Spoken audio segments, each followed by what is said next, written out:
She stepped off the westbound with a cardboard suitcase held together by a shoelace, 31 cents in her glove, and a name she wasn't sure she'd keep. Nobody was waiting for her. Nobody in this whole dust-colored territory knew her face. That was the point. That was the plan. And then a widowed rancher, a man she had never seen, with two little girls clinging to his legs like burrs, looked her dead in the eye in front of the entire depot and said 11 words that would either save her or bury her. "Ma'am, I got no right to ask. My twins need a mother like you." The whole platform went quiet. His face went red. Somewhere a child started crying, and it wasn't either of his. What that man didn't know was that the woman he'd just asked to raise his daughters had run halfway across 3 states to get away from a family of her own. What she didn't know was that saying yes would cost her the one secret she'd sworn to carry to her grave. I know because I saw the whole thing happen. I wrote it down in my ledger before the train pulled out. And 40 years on, my hand still shakes when I read that page. So sit with me a minute. Let me tell you about the stranger at the station and the 11 words that changed 4 lives, mine included.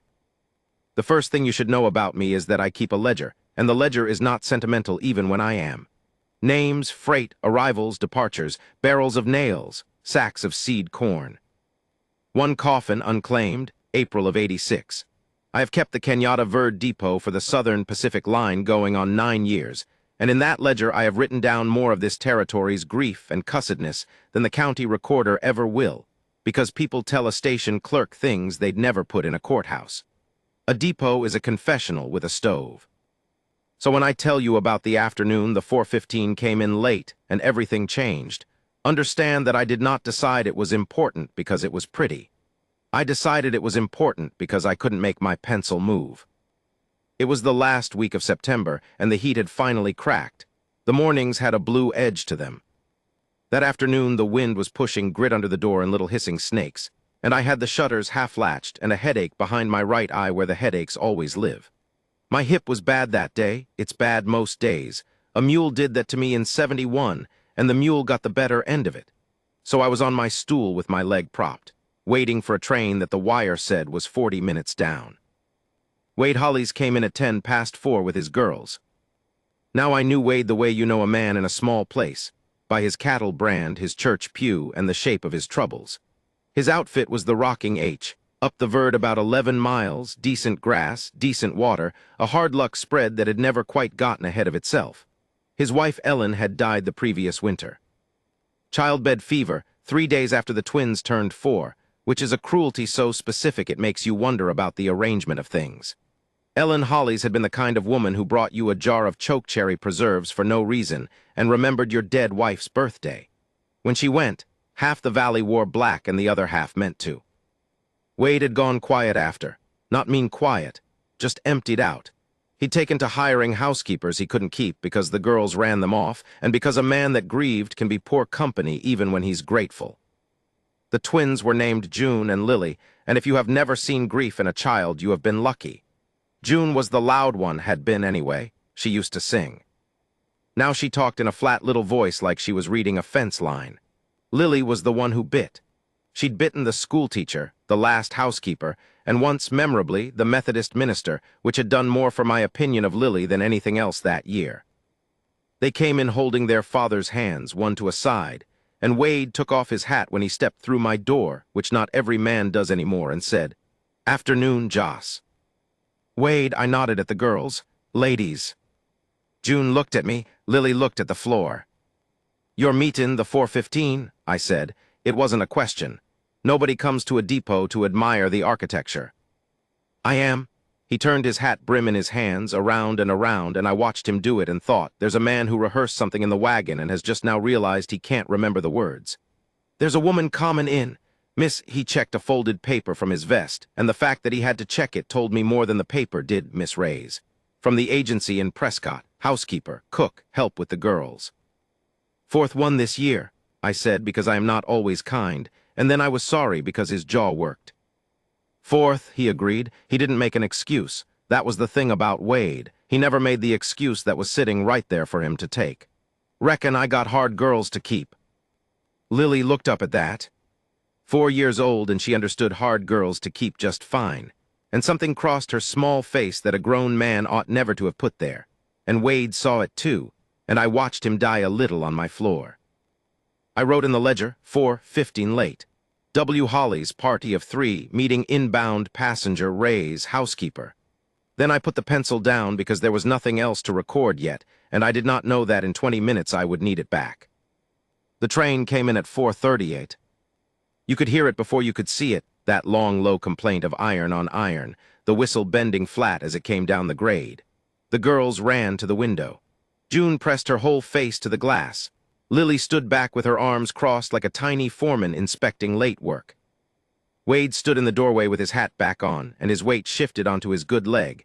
Everybody out here has a good leg. And I got up off my stool because that's the job, and my hip announced itself. And we all went out onto the platform into the wind and the steam and the smell of hot metal and coal smoke, and under it, the cool green ghost of the coming autumn. 6 people got off the 4:15. A drummer with sample cases. 2 Mexican vaqueros headed for the Tolliver place. A widow in proper black who turned out to be somebody's aunt from Yuma.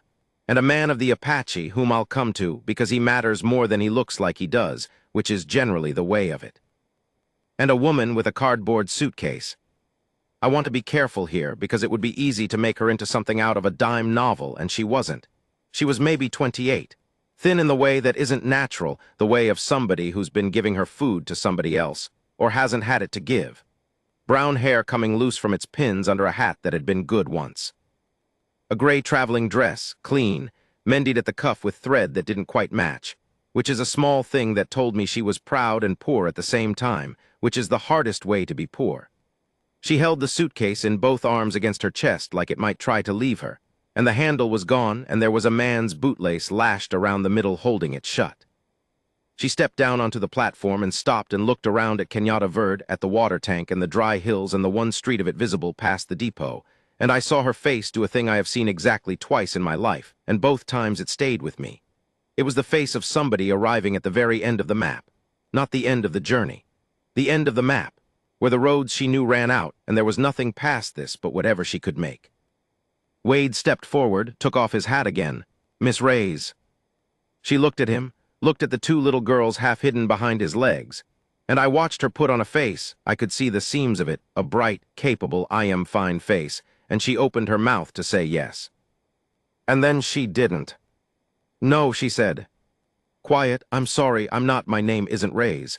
I'm not from any agency. Wade stood there with his hat in his hand. Down the platform, the conductor was calling for the drummer to reload his cases. The widow from Yuma was being embraced by somebody's aunt. And into that little island of silence around Wade and this stranger, June, flat-voiced June, 4 years old, said, "Is she our new one?" "No, honey," Wade said. "No, I made a mistake. This is somebody else." And Miss Nautrays looked at June when he said this is somebody else, and I saw her flinch because she knew that phrase from the inside. Somebody else. The person who is not the person you were hoping for. I have worn that phrase myself. Most everybody has at least once, standing on some platform in their life. Here is what I did not know then and pieced together after. So I'll give it to you plain rather than pretending to a knowledge I earned only later. Her name was Cora. She had come off that train because it was where her ticket ran out and her money with it. She had 31 cents. She had, 3 weeks and 400 miles behind her, walked out of a house in the Texas Panhandle in the middle of the night with that suitcase and a black eye going yellow, leaving behind a husband named Del Pruitt who had promised her, the last time in words she believed, that the next time she sassed him he would put her in the ground next to the child. She had lost the child in the spring. She never did tell me how. I never did ask. Some pages you leave blank on purpose. So she was a woman with no name she'd claim, no money, no plan past the platform, standing in the wind of a nothing town, watching a widowed rancher realize his housekeeper hadn't come. And Wade Holly's, I will love him a little for this till I die, even knowing everything that came of it. Wade Holly's looked at his 2 hard girls, and looked at this ruined, proud woman, and something went through him. I saw it go. Grief and hope are close cousins, and they use the same road, and I watched something drive up that road in his face, and he opened his mouth, and I swear he was as surprised as anybody by what came out of it. "Ma'am," he turned his hat, around, "I got no right in this world to ask you this. You don't know me and I don't know you, and I can see plain you got troubles of your own. He stopped, swallowed. Lily had gone still against his leg. But my wife passed this last winter and I got 2 girls that are grievin' harder than I know how to fix and I can't keep help and His voice cracked clean in half on the next word and he didn't try to hide it. I'm drownin', ma'am. And you got a kind face under all that trouble. My twins need a mother like you. The whole platform heard it. The drummer stopped with a case half lifted. The conductor turned. The widow's aunt said, well, the way women do. And Cora Miss Nottre's went the color of ash, and then the color of a struck match, red to her hairline, and her arms tightened on that suitcase. And for one long second I thought she was going to laugh at him, which would have been the cruelest thing, or run, which would have been the most likely. She did neither. She looked at Lily, the biter, the one with her arms crossed and her father's stubbornness in her 4-year-old jaw. And Lily, I was watching, I wrote it down not an hour later, Lily uncrossed her arms. That's all, she just uncrossed her arms. And Cora made a sound like she'd been hit, soft, and looked away from all of us out at the hills. And I saw her mouth move like she was talking to somebody who wasn't there. And later I came to believe she was talking to the child she'd lost, though I'll never know that either. You can't say a thing like that to a stranger, she said finally. Her voice shook. You can't, that isn't a thing a person says. No, ma'am, Wade agreed miserably. It surely isn't. I'm sorry, I'm sorry. He jammed his hat back on. Girls, come on. Let's come on.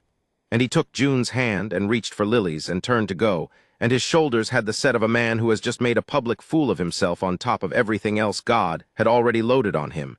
And that, I figured, was the end of it. A strange, sad thing that happened at my depot on a windy Tuesday. I was already composing the ledger line. 4:38 inbound, Ray's no-show, W. Holly's departed party of 3. And then the Apache man spoke, and I have to tell you about him now. His name was Nalia's brother. I'll get to Nalia. She's the axle this whole wheel turns on. But him I only ever knew as say, which I'm told means something about stone, and it fit. He was maybe 50, dressed half in the white way and half in his own, with a face like the country itself, all long weather and patience. He'd come in on the 4:15 from Prescott, where he'd been to the Indian agent's office on business that was, I later learned, the business of trying to keep his sister's grandchildren from being taken to a school in Pennsylvania.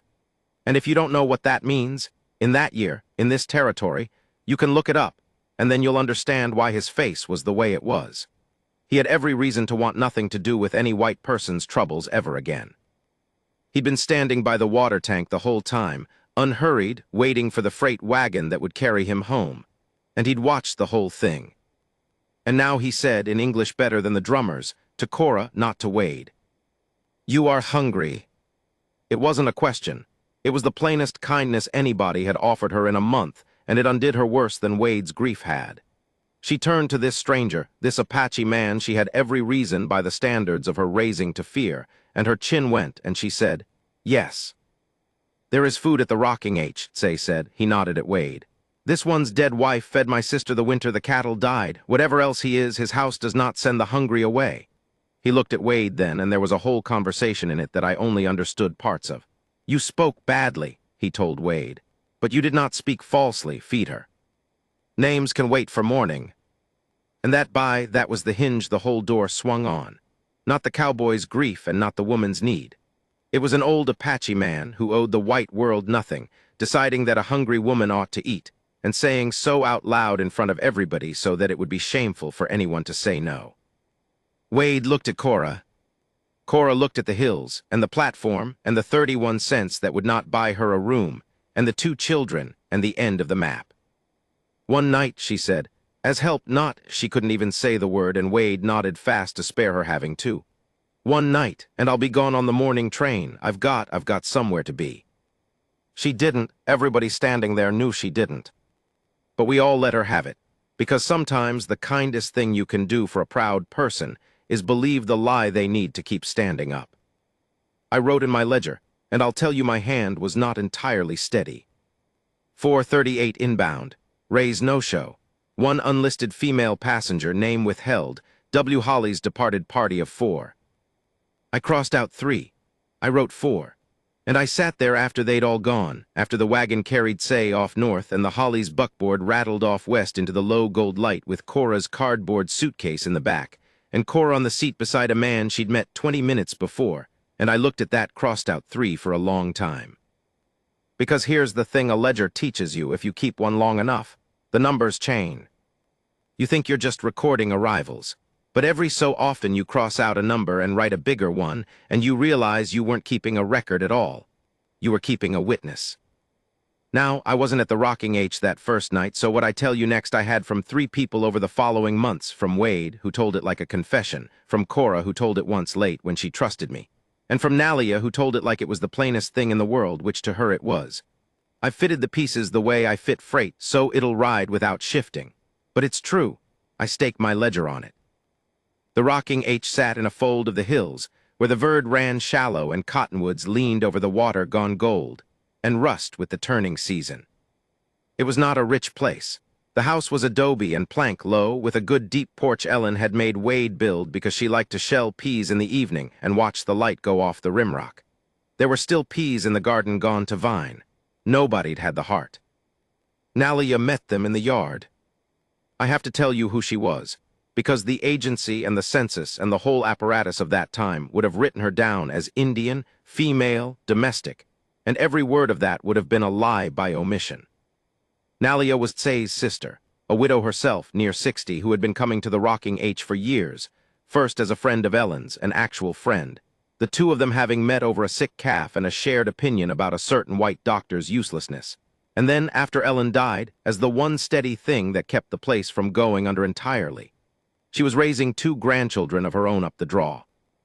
She came 3 days a week and did the work of 6, and took her pay in beef and coffee and the fierce private satisfaction of a woman keeping her word to a dead friend. She did not think of herself as help. She thought of herself as the last thread of Ellen Holly's still holding, and she was right. She stood in the yard with her arms folded. I'm told Lily gets it from her, not from Wade, and watched the buckboard come in, and watched the strange white woman climb down, and did not smile. Nalia, Wade said, "This is," and stopped because he didn't have a name. Cora said, it came out before she decided to give it, her real name. She hadn't said it out loud in 3 weeks. She looked as surprised as anyone. Cora. Nalia looked at her a long moment, at the mended cuff, at the bootlace on the suitcase, at the yellow-green ghost at the edge of her eye where the bruise was almost gone. Nalia had buried a husband and a daughter and half the people she'd started life with. She knew the whole grammar of a beaten woman at a glance, the way I know a forged waybill. And whatever she read, she kept. "There is stew," Nalia said. "The little ones have not eaten. You will help me feed them, and then we will see." And then we will see? Not welcome, not rejection, a door left on the latch. It was, Cora told me later, the first sentence anybody had said to her in a month that treated her like a person who might yet be useful rather than a problem to be housed or a wife to be broken. She would have followed Nalia into a fire for it, and before the winter was out she nearly did, but that's part 2, and I'm getting ahead. They fed the girls at the plank table with the light going purple in the windows. June ate in her flat little way. Lily didn't eat at all. She sat with her arms crossed, watching Cora, and when Cora reached to cut her meat, Lily said, "You're not my mother," in a voice with a bite in it worse than her teeth. The whole table stopped, and Cora, thin, exhausted, 31-cent Cora, who had every reason to flinch, who had come apart on the platform at far less. Cora set down the knife and looked Lily square in her furious little face and said, "No, I'm not." Just that, not "I know it," sweetheart in the wheedling voice the last 3 housekeepers had used. Not tears, not maybe someday. Just the flat, plain truth handed to the child straight, the one thing nobody in that grieving house had given either girl since the winter, the respect of not being lied to. "I'm not your mother," Cora said. "I never met your mother. I hear she was a fine woman, and I'm sorry she's gone, and I'm sorry for you, and I'm a stranger and you don't have to like me. But I made your daddy a promise you'd get fed tonight, and you're going to eat this stew, because I didn't come all this way to watch good food go cold over a fight I'm not having with a 4-year-old. Silence. And Lily, the biter, the minister biter, the 4-times-a-year housekeeper killer. Lily looked at this strange woman who wouldn't lie to her and wouldn't fight her and wouldn't cry, and something in her small, clenched world shifted a 1/4 inch, and she picked up her spoon. She didn't say sorry, she didn't melt. Children who have been hurt like that don't melt. Anybody who tells you different is selling something. She just ate her stew, glaring, on her own terms. which was the only way Lily Hollies was ever going to do anything for the rest of her life. Nalia across the table met Cora's eyes. And Nalia, who had not smiled once, who had buried more than most and trusted almost no one, and had watched 3 hired women come and go and fail these children she loved, Nalia nodded. Once. Slow. It was not much. But Cora told me, years on, with her voice going careful the way it did over the things that mattered most, that in her whole life before or since, she never earned anything she was prouder of than that single nod from a woman who owed her nothing and gave respect like it was the last water in the well. That night Wade put the girls to bed and came out onto Ellen's porch where Cora was sitting looking at the same rimrock his dead wife used to watch, and he stood there twisting his hat, that hat, around and around, and he said, "Miss Cora, I want to say I'm sorry again for what I said at the station. It was a low thing to put on a stranger. You come as help and you're paid as help, and there's a room and a lock on the door, and you're safe here. I want you to know you're safe here. I'd not have you think otherwise." And Cora, who had not been safe anywhere in longer than she could remember, sat very still. Out past the barn a coyote said its piece to the rising moon. The cottonwoods moved. The river talked to itself over the stones, the way it had for 10,000 years before any of them got there, and would for 10,000 after they were gone. One night, she said, "I told you I'll be on the morning train." "Yes, ma'am." "I've got somewhere to be." "Yes, ma'am." But she was still on that porch, and Wade was still in the doorway, and neither one of them moved to end it. And down the dark hall a little girl who bit ministers was, for the first time since the winter, asleep before full dark because somebody in the house had finally told her the truth. Cora did not take the morning train. She told herself it was the money. She couldn't go anywhere on 31 cents, which was true. She told herself it was one more day to rest, then one more, then she'd move on before anybody asked questions, which was also true, and also a lie, the way our truest reasons usually come wrapped in our easiest ones. But I think, and I've had 40 years to think it, I think she stayed because of the nod. Because a proud, beaten woman had walked to the very end of the map expecting nothing, and an old Apache widow who owed the world less than nothing had looked at her across a plank table and judged her worth keeping. And after a month of being somebody else, being worth keeping was a thing Cora Pruitt would have crawled over broken glass to feel again. What none of them knew, not Wade, not Nalia, not the girls, not me at my ledger 11 miles off, was that 400 miles east, in a house in the Texas Panhandle, a man named Del Pruitt had come home to find his wife gone, and had spent 3 weeks and a good deal of money finding out which way she'd run. And that a letter was already in the mail sack, and that the mail sack was already on a train, and that the train was already pointed at Kenyatta Verde. But that morning, none of them knew. That morning, Cora Pruitt walked out into a garden gone to vine, and started picking the peas nobody'd had the heart to pick, because they were going to spoil otherwise, and she didn't come all this way to watch good food go to waste.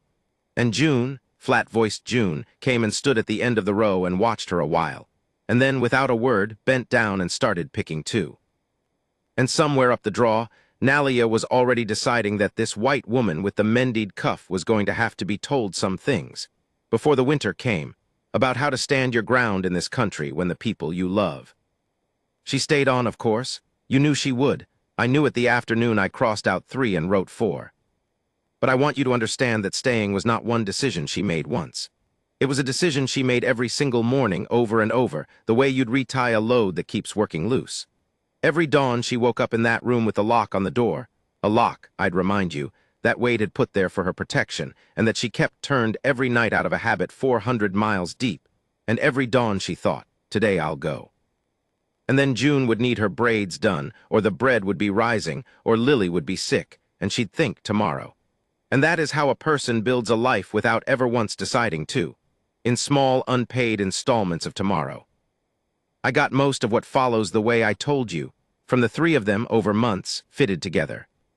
Where I'm guessing I'll say so. I've grown too old to pass off my guesses as gospel. That's a young man's vanity, and I've spent mine. The braids came first. That was the thing that told me, when I finally saw them 3 weeks on at the Sunday market, that something was taking root out there. Because June had stopped letting anyone touch her hair after her mother died. She'd held the last 3 housekeepers off it. Wade did it badly with his big cracked hands, and June wore the badness like a grievance. But Cora didn't ask. That was her whole method with those girls I came to see. She never asked, because asking gives a hurt child the power to refuse, and a hurt child will refuse everything, not because they want to, but because refusing is the only power they've got. So Cora didn't ask. She just sat down one morning on the porch step behind June with a comb she'd bought with the first 2 bits of her own wages, and started. And when June went stiff, Cora said, conversational, to nobody, "My mother used to do mine like this. 3 strands, then you cross the outside one over, always the outside one, never the middle, that's the trick nobody tells you." And she kept talking, not to June, past her, over her head, telling the wind about her mother's hands. And June sat there stiff as a fence post for a while, and then, somewhere in the telling, stopped being stiff. I asked Cora once, much later, why she'd talked about her own mother, whether that was a strategy. She looked at me like I'd asked her why she breathed. "I wasn't thinking about strategy," she said. "I was thinking about my mother, first time in years I'd let myself." And there it is, the thing the dime novels never get right about people who are good with the wounded. They're not performing kindness. They're just letting their own wounds show a little on purpose so the child doesn't feel so alone in the country of the hurt. Lily was harder. Lily is a whole separate campaign, and I'll give her her due. Lily did not thaw. Lily negotiated. She was 4 and she ran that ranch like a foreman with a grudge, and she decided that Cora was a threat to be managed, and she managed her the only way she knew, with teeth, with silence, with small, brutal 4-year-old ambushes. She put a horned toad in Cora's wash basin. She forgot the word for things Cora asked her to fetch. Once, memorably, she told the neighbor woman that Cora was a witch Daddy caught at the train, which got back around the valley and did Cora's reputation no favors in a place already inclined to talk. And Cora took it, not sweetly. Cora had a temper. I'll get to her temper, it's important, it's the axle of the bad night that's coming, but she had learned somewhere in that Texas house I never asked about, the terrible useful skill of taking a blow and not breaking and not hitting back. She'd used it to survive Dell. Now she used it to survive a 4-year-old, which sounds like a joke until you understand that Lily was fighting for the same thing Cora had run from Texas to protect. The right to not be replaced, not be erased, not be told that the person you'd lost could be swapped out for a stranger, and everyone would just carry on. They were the same wound, Cora and Lily.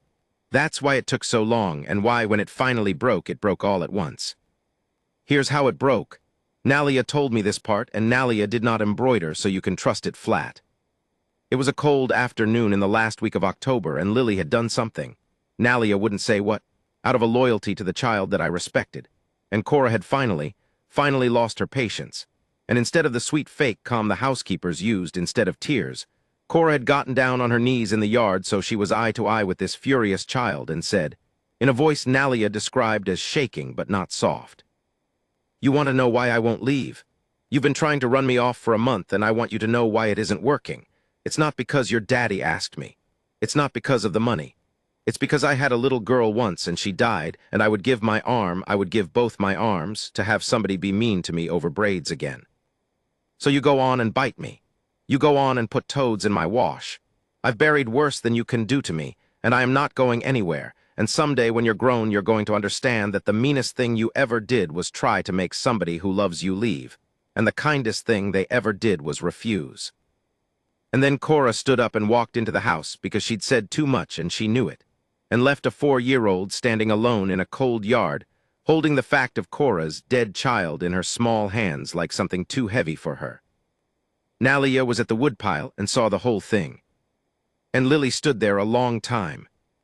And then Lily, the biter, went and found the horned toad she'd been keeping in a coffee can behind the barn, her prize, her weapon, the meanest thing she owned. And she carried it into the house and set the can down on the table in front of Cora very carefully, like an offering, and said, "You can have him. His name is General." That was it. That was the surrender. A 4-year-old and a horned toad named General. Cora told me that story exactly once, years later, and she couldn't finish it, and I've never told it to another living soul until now, so you hold it careful.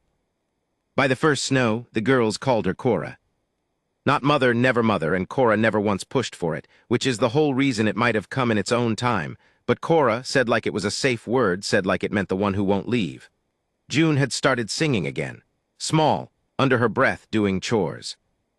Wade heard it one morning through the barn wall and had to stand there gripping a stall rail because it was Ellen's tune. One Ellen used to sing. and his dead wife's song was coming out of his living daughter in the mouth shape, a stranger had somehow unstoppered. And Wade Hollies, who had not wept since the funeral, wept into a horse's neck where nobody would see. Except Nalia saw everything.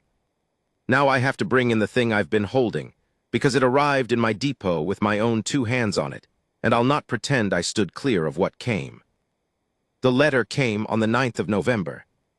It came in the westbound mail sack, addressed in a hard slanting hand to postmaster or station agent, Kenyatta Verde, Arizona Territory, which is a thing people do when they don't know exactly where somebody is, but they've narrowed it to a town. I opened the through mail. That's the job. And I read it because that too is the job, God help me, though I've read few things I wished unread the way I wished that one. I won't give you the whole of it. Some of it doesn't bear repeating, and the rest you can imagine. But the shape of it was this.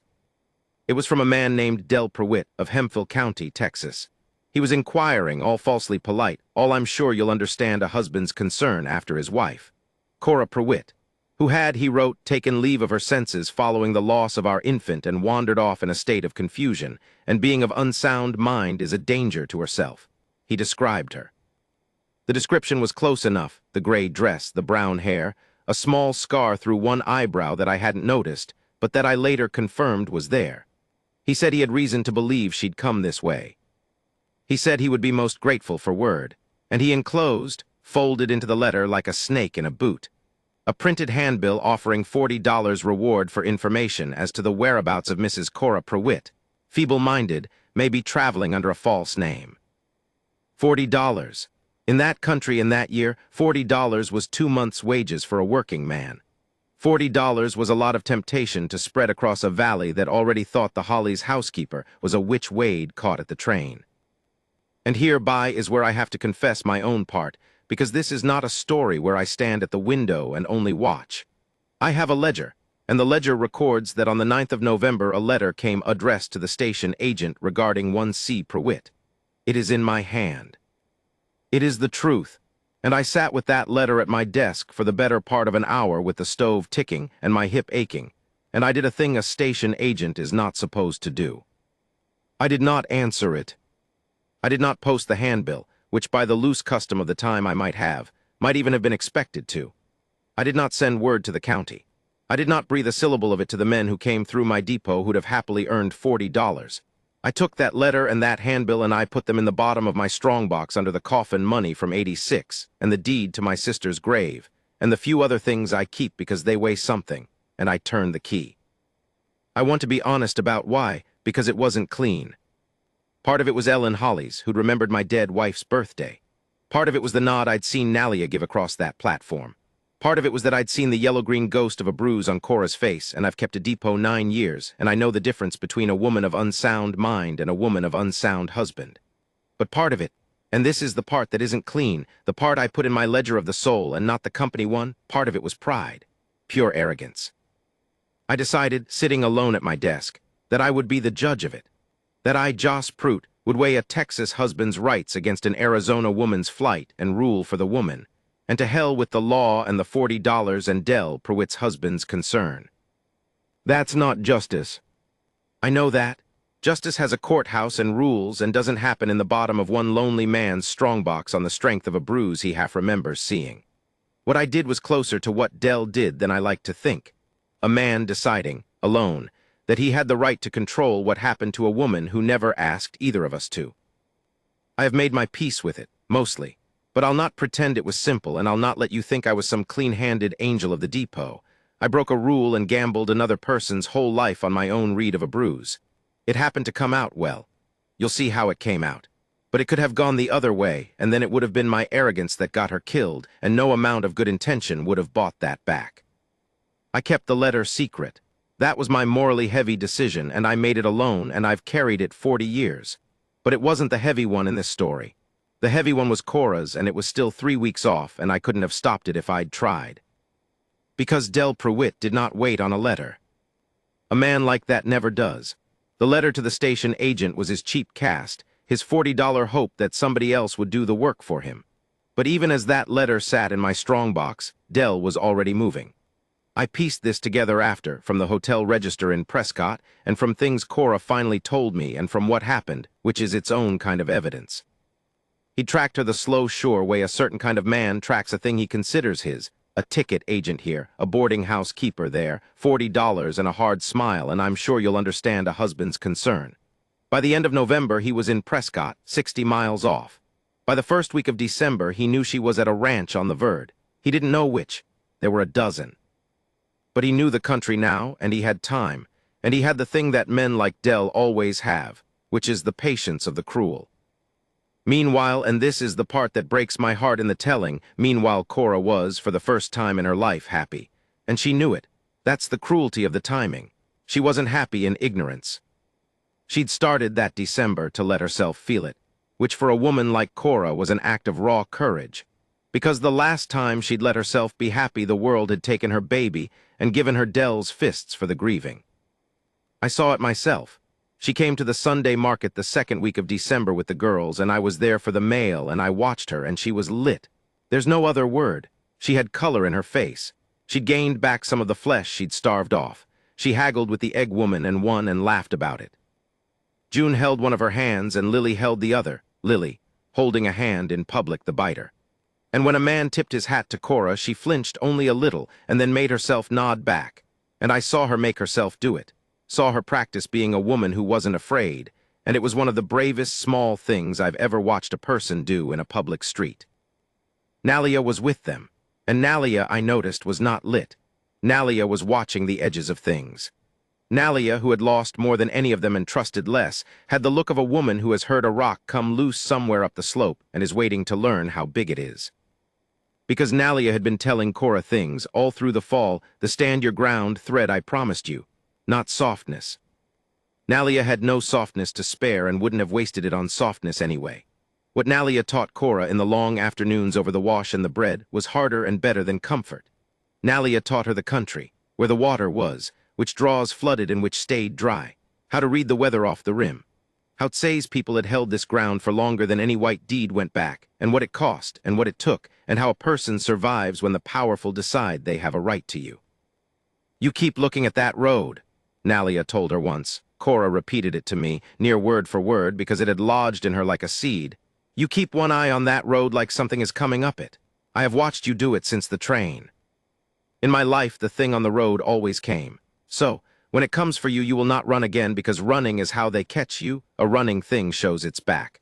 You will stand where your feet are, on ground you know, with people who will stand with you.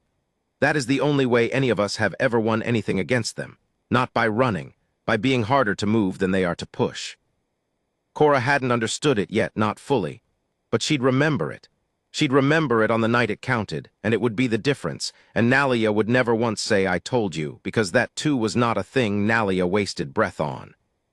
The rock came loose on the 22nd of December. Wade had gone to Prescott. That's the part that still makes my stomach turn, the timing of it. How these things always seem to wait for the one day the man of the place is 60 miles gone. He'd taken the buckboard in for the winter supplies and to see the Indian agent on Nalia's business, that same business of Tsay's about the grandchildren and the school, which Wade had taken up as his own because Ellen would have, and because he'd become, in his quiet, emptied-out way, a better man for the losing of her. He was 2 days gone. He'd be back Christmas Eve. So on the 22nd of December, the rocking H held 4 souls. Cora, the 2 girls, and Nalia, who'd stayed over because the weather was turning and she didn't like the color of the sky. It came on to snow in the afternoon.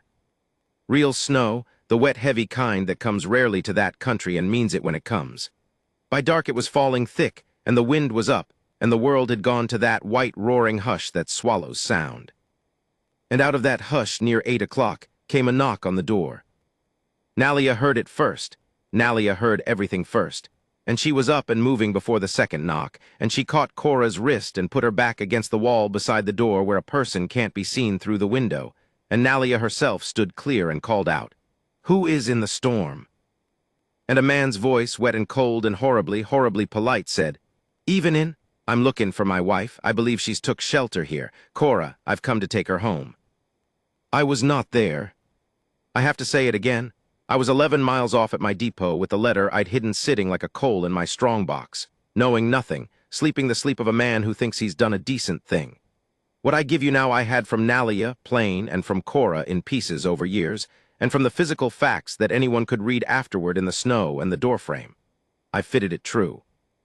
Cora, against the wall, stopped breathing. Nalia told me she watched the color go clean out of the woman, watched a whole autumn of healing peel off her in 1 second, and leave the starved, hunted thing that had stepped off the train in September. And Nalia, 60 years old, unarmed but for the paring knife she'd been using on the winter squash, made a decision of her own in that instant, and it was this. Not tonight, and not this one, and not in this house Ellen built. There is no wife here, Nalia called. There is an old Indian woman and 2 children. Go back to the town before the storm kills you. That is the only kindness the night has for you. A silence the wind. Then Dell, for it was Dell, laughed low, and Cora told me later that it was the laugh more than the voice that undid her, because she knew that laugh. She'd know that laugh in her grave. Old woman, he said, gentle as poison, I've come 400 miles and $40 in handbills and a deal of my own patience. I can see the tracks in the snow ain't all children's. My wife's in there. She's not right in her head, you wouldn't know, she hides it, and she's my lawful responsibility, and I'll thank you to open this door before I have to be less polite about it. There's law on my side, grandmother. You're one old squaw and 2 babies standin' between a man and his lawful wife in the middle of a blizzard. Think on how that reads in a courthouse. And there it was, the thing he'd carried instead of a gun or along with one. The law, lawful wife, lawful responsibility. He was right, too, is the terrible part. By the law of that place and time, a husband's claim on a wife was very nearly absolute, and an Apache woman's word against a white man's was worth exactly nothing in any court in the territory, and everybody on both sides of that door knew it. He didn't need to break in. He could stand out there in the snow being lawful and patient and wait for the storm or the law or the $40 greed of a neighbor to hand her over. Time was on his side. Cruelty always thinks time is on its side. It usually is. Now here is the heavy decision, Cora's, the one this whole story was walking toward from the moment she stepped off the 415. Because Cora looked at Nalia standing between the door and the children, old, unarmed, a paring knife, no law on earth that would take her side. And she looked down the dark hall toward the room where June and Lily were, please God, still asleep. And she understood with the awful clarity that comes to a person maybe once in a life exactly what her choices were, and there were only 2, and both of them were terrible. She could go out. She could open that door and walk out into the snow with Dell, quiet, and go back to Texas and to the fists and to whatever came after the fists. And in exchange, she could be certain as the world allows, that he would leave. That he'd have what he came for and he'd go, and Nalia would be safe, and June would keep singing, and Lily would keep her horned toad, and the house Ellen built would stand. She could buy their safety with her body and her freedom and her one green season of being happy. That was the first choice, and it was the choice she'd been trained her whole life to make. The woman goes out, the woman takes it, so the others don't have to. Or she could do the thing Nalia had been teaching her since September. She could stand where her feet were, on ground she knew, with people who would stand with her. She could refuse the law, refuse the husband, refuse the whole weight of a world that said a running woman shows her back and gets caught. And she could stay inside that door and make Del Pruitt come through it. Come through Nalia, come through everything in the middle of a blizzard with the tracks of 2 children in the snow. She could make him be, out loud in front of witnesses, the thing he was. She could stop running. And the cost of that second choice, the reason it was heavy and not just brave, the cost was that she might get them all killed. Herself. Nalia, maybe if it went bad enough, the girls. Because a man who's come 400 miles doesn't always go home empty. And there was no law coming, and no Wade for 2 days, and no help but an old woman and a paring knife and a locked door and the snow. Cora had to choose, buy their safety with herself the way she always had, or bet all their lives on the chance that standing was better than kneeling. Nalia told me, and this is the last thing I'll give you before the cut, and I want you to sit with it the way I've had to. Nalia told me that Cora stood against that wall for the length of maybe 10 breaths, with her husband's voice coming poison-soft through the door, and that Nalia could see her deciding, could see the whole war of it cross her face. And that at the end of the 10 breaths, Cora reached out, not for the door handle, but for the shotgun on the pegs above it, Wade's shotgun, the one he'd left, because a man doesn't take the house gun to town, and she took it down. And she checked the loads the way somebody had taught her once in a life she never spoke of. and Nalia realized with a jolt that this beaten woman knew guns, had always known guns, and Cora put her back to the wall beside the door with the shotgun across her chest, and she said low to Nalia, in a voice that Nalia said had gone strange and calm and final, "Take the girls out the back window, down to the river to the place you showed me, the dry cut under the bank. You keep going even if you hear," and her voice held, "even if you hear anything. You don't come back for me, you keep them going till you hit the Tolliver place and you don't stop." She looked at Nalia.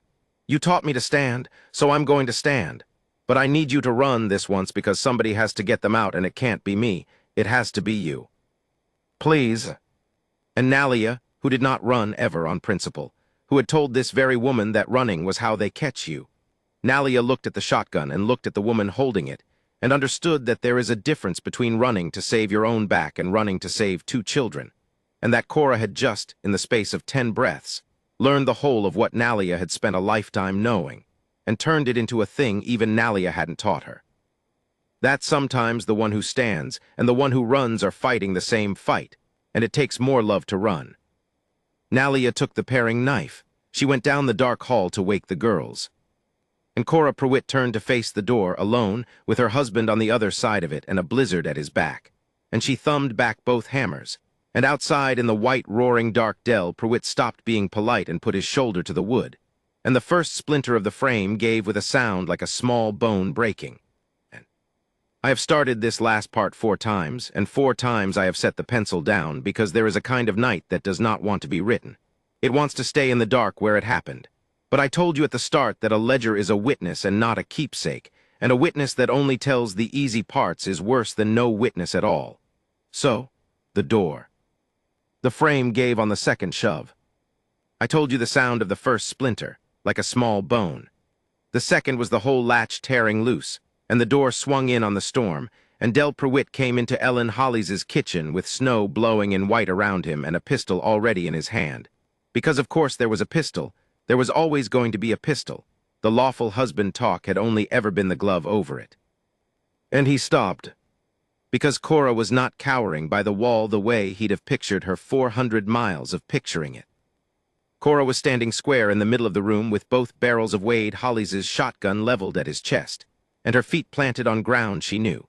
And Nalia was already gone down the black hall with the girls out the back window into the snow. And the only sound for a moment was the wind coming through the broken door, and the fire popping, and the small, dry click of Cora's thumb making sure of the hammers. I have thought a great deal about what passed between them in that room, those two, and I've had to build it from what Cora could bear to tell me over years, in pieces, never all at once, and I will not pretend to more than she gave me. But I know the shape of it. Del smiled. He was good at smiling. It was the worst thing about him. "Now, Cora," he said, gentle, like she was a spooked mare. "Put that down. You know you won't. You never had the sand for it. Put it down and get your coat, and let's you and me get out of this weather and go home and forget all this foolishness." And he took a step. And Cora said Nalia was at the window by then and heard this much, carried it out into the snow with her. Cora said, "Del, our baby had your chin." He stopped again. "She had your chin," Cora said, "and my mother's hands, and she lived 9 weeks, and you were drunk for 6 of them, and the night she died you were angry the crying kept you up.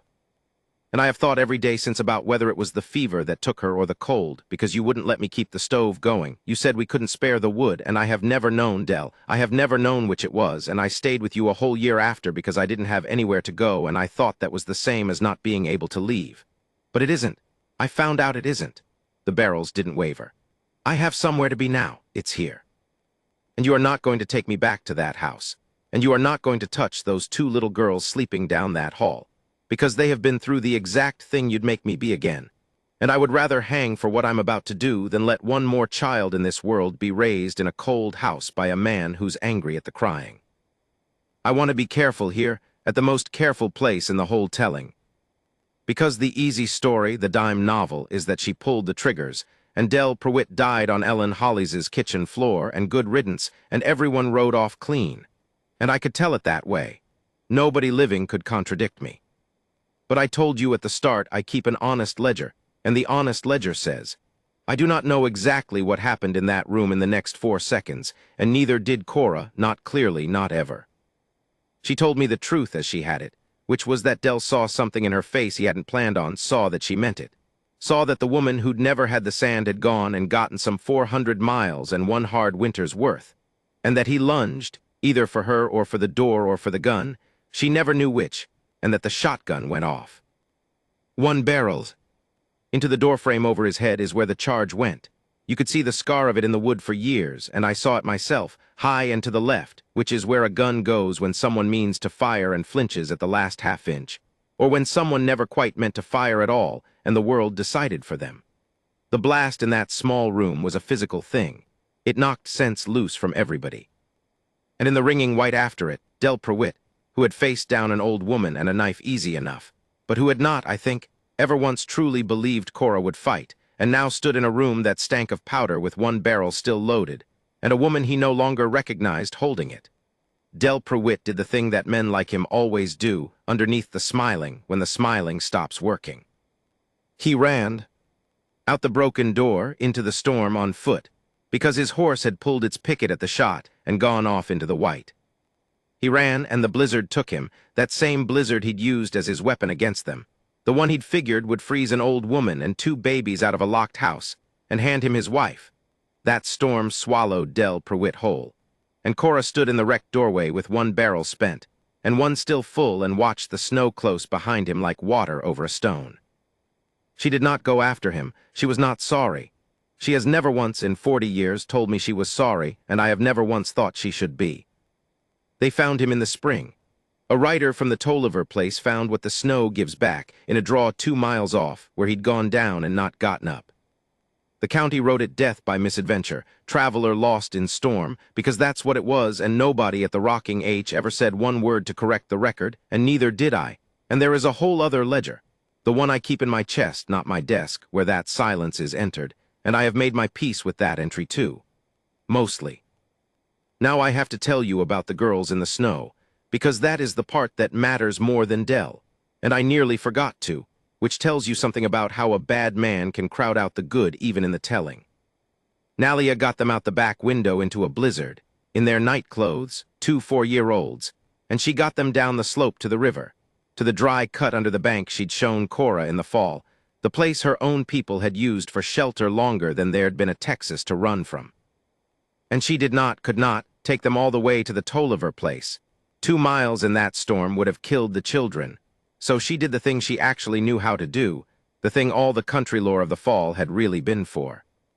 She got them into the cut, out of the wind, and she banked snow into a wall the way you'd never think snow could save you until an Apache woman shows you it can. And she got the 2 girls inside her own coat, one under each arm, against her old body. And she kept them warm with nothing but her own heat and her own stillness and a low, steady song in a language they didn't know, for the whole of that howling night. While 11 miles off I slept, and 400 miles of running came to its end in a snowdrift. June told me, years and years later, June, grown, a schoolteacher herself by then, of all the ironies, that she remembered almost none of it except 2 things. She remembered that Nalia smelled like wood smoke and juniper. And she remembered that at some point in the worst of the dark she'd started to cry, and Nalia hadn't shushed her, hadn't told her to be brave, had just held her tighter and said in English, the only English she said all night, "Cry if you want. Crying keeps the heart warm. I have you." Crying keeps the heart warm. You think about a man who was angry at an infant's crying, and then you think about that, and you understand the whole difference between the 2 kinds of people there are in this world, and you understand which kind held those children through the night. They were all alive at dawn. Cora came down the slope in the gray first light, having spent the night guarding a broken door with 1 barrel against a man who was already dying 2 miles off. And she found the 3 of them in the cut, blue-lipped and frostbitten at the fingers, but alive. And Lily the biter, came out of Nalia's coat and looked up at Cora standing there with the shotgun still in her hand and the whole terrible night in her face. And Lily said, "Did you make him go away?" And Cora said, "Yes." And Lily said, "For good." And Cora, who could not yet know it was true, but who somehow knew it was true, said, "For good." And Lily nodded, exactly the way Nalia nodded once, slow, a foreman accepting that the work was finally done right. And then she reached up and took Cora's free hand. The one not holding the gun, and the 4 of them walked back up the slope to the wrecked house in the snowlight, and that bye is the closest thing to a happy ending this story has got. And I'd have you notice it happened in the cold at the bottom of a river cut with frostbite and a spent gun because that's where the real ones happen. Not in the sunshine, in the cut, in the cold. Alive at dawn is the whole of the victory, and it is enough, and it is everything. Wade came home on Christmas Eve, 2 days late, having been held by the same storm on the Prescott Road. I've tried to imagine what it was to drive that buckboard down the last mile of the Verd and see his door hanging broke on its hinges and the snow blown into his kitchen. What went through him in the second before he knew they were all alive? I've never asked him. Some doors you leave shut on purpose. I told you that at the start, and I meant it as a rule for the living, not just the dead. But I know what he did when he understood. He didn't say a word about the door, or the law, or the dead man they'd not yet found in the draw. He walked into that cold, wrecked kitchen where his 2 girls were wrapped in blankets by a rebuilt fire with their frostbit fingers in warm water. And Nalia was stirring something at the stove like it was any morning. And Cora was sitting at the table with the shotgun cleaned and back on its pegs and her hands folded, and a look on her face like a woman waiting to be told to leave. Because that was still in her, even then, the certainty that she'd done a thing that would cost her the place. And Wade Hollis crossed the room and got down on one knee in front of her chair. The way he had that first night done nothing but twist his hat, and he took both her cold hands in his 2 big cracked ones, and he said, "I don't know what happened here. You'll tell me or you won't. But I know my girls are alive, and I know you're the reason, and I know I said a low thing to a stranger at a train station in September that I had no right to say." He stopped. His jaw worked, the way it had that first day on my platform. And I've spent every day since being ashamed of it, not because it was a lie, because it was the truest thing I ever said, and I dressed it up as a fool's mistake so I wouldn't have to mean it. So I'm going to say it again plain, and you can do with it what you want. He held her hands. My twins need a mother like you, and so, God help me, do I not as help, not for pay. Stay because you want to, or go because you want to, but I'll not have you stay one more day thinking you're a stranger in this house. You stopped being a stranger the night you picked the peas. And Cora, who had faced down Del Pruitt over a shotgun without her voice shaking. Cora put her face down into Wade Hollis's hands and cried, finally all of it. The whole 400 miles and the 9-week-old baby with his chin and her mother's hands, and the year in the cold house and the platform and the somebody else and the lock she still turned every night out of a habit she was about to, at last, be able to break.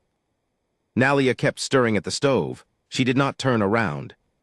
But June told me, years on, that she saw the old woman's shoulders, and that Nalia was smiling. The first time June ever saw it, smiling down into a pot of Christmas Eve stew, keeping her back turned to give the 2 of them the only privacy a one-room house can offer, which is the privacy of a friend who won't look. They married in the spring, when the snow gave Del back and the county wrote its misadventure and the peas came up on their own from the vines Cora had picked in September. It was a small wedding. I was there. I closed the depot for it, which I have done exactly twice in 30 years, and the other time was a funeral. Nalia stood up with Cora. There was talk about that in the valley, an Apache woman standing up at a white wedding, and Cora heard the talk and looked at the people making it with the same flat steadiness. She'd once turned on a 4-year-old with a horned toad, and the talk stopped mostly. And the school business, Say's business, Nalia's grandchildren, Wade fought that the rest of that year and into the next, spent money he didn't have and made enemies he didn't need. And he won it, kept those children off the train to Pennsylvania, and I'd like to tell you he won it clean, but he won it the way you win anything against that particular machine, which is partly and at a cost, and with the knowledge that the machine is still there. But the children stayed. Nalia raised them up the draw, and they and June and Lily grew up half in each other's houses. 4 children of 2 worlds who'd all, one way or another, been nearly taken by the cold, and given back by an old woman who knew where the water was. Now here is the ironic twist I owe you, the one I've been holding since part 2, and it's mine, it's my part, and it's the entry in my ledger of the soul that I've never squared and never will.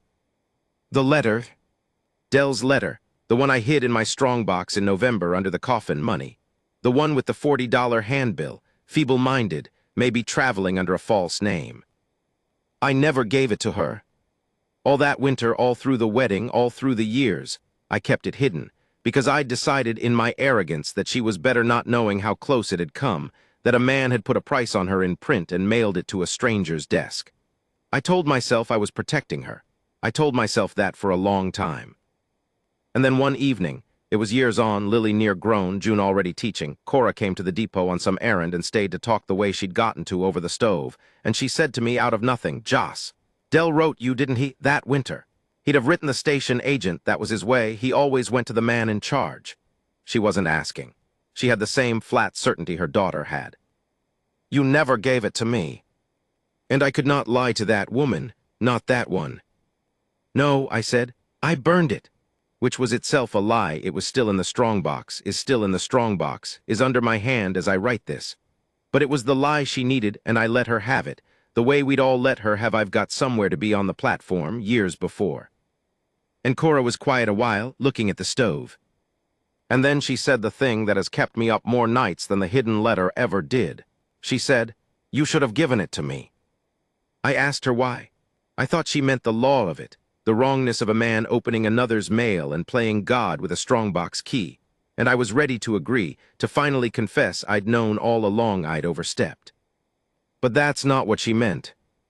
"You should have given it to me," Cora said, "because it was mine. He didn't get to decide what happened to me, that's the whole thing, Joss, that's the only thing. And then you decided instead. You decided kinder, but you still decided for my own good, just like he always said, for my own good." She looked at me, and there was no anger in it, which was worse than anger. "I know you meant it as love, I know that. But a woman spends her whole life having men decide things for her own good, and the kind ones are the hardest to forgive, because you can't even be rightly angry they saved you. You saved me. And you took the last thing, the very last thing that was going to be mine to decide, and you decided it, and you did it so gently I didn't even know to grieve it for years." She stood up, put her shawl on.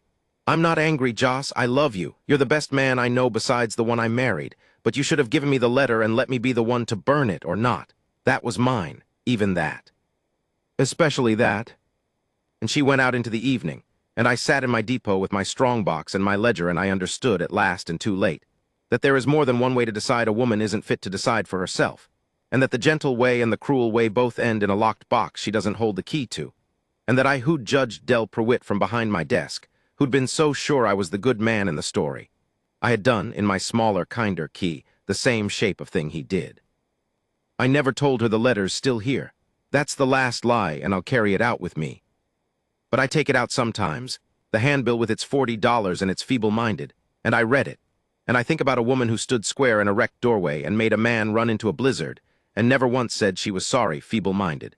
And I think about how the kindest thing and the most controlling thing can wear the same coat and walk in the same gentle boots, and how the only cure for it, the only one, is the thing Cora spent her whole life fighting for, and finally, at a river cut in the snow, won. The right to decide her own. She's gone now, so is Wade. So is Nalia, who outlived them both and is buried up the draw with her people and her friend Ellen's memory both, which she'd have said were the same thing. June still teaches. Lily runs the rocking H, and runs it hard, and God help the man who ever decides anything for Lily Hollies' own good.